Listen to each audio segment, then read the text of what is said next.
ہماری زندگیوں میں پریشانی کا صرف ایک ہی حل ہے، اللہ سے بات کریں، اللہ سے مانگیں، اللہ پہ چھوڑ دیں، اللہ پہ بھروسہ کریں۔ امانت صرف چیزوں کی ہی نہیں ہوتی، امانت راز کی بھی ہوتی ہے۔ اگر کوئی اپنے جذبات، احساسات بیان کرے تو اس میں بھی خیانت نہ کریں۔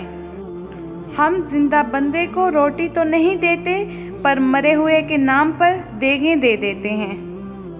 جب ہر چیز کو چھوڑ ہی جانا ہے تو پھر حاصل کیا ہے؟ محرومی کیا ہے؟ جنت کیا ہے؟ ہار کیا ہے؟ ٹھکرا دو اگر کوئی دے ذلت سے سمندر، عزت سے جو ملے وہ قطرہ بھی کافی ہے۔ بہلول سے کسی نے پوچھا کہ قبرستان میں کیوں بیٹھے ہو؟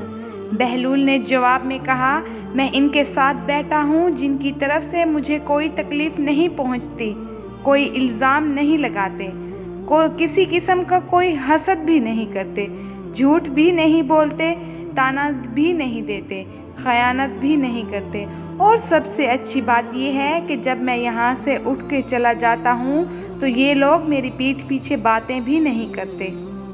بعض اوقات آپ کسی کا برا سلوک صرف اس لیے برداشت کرتے ہیں کیوں نہ کہ آپ اس سے بہت ہی زیادہ پیار کرتے ہیں۔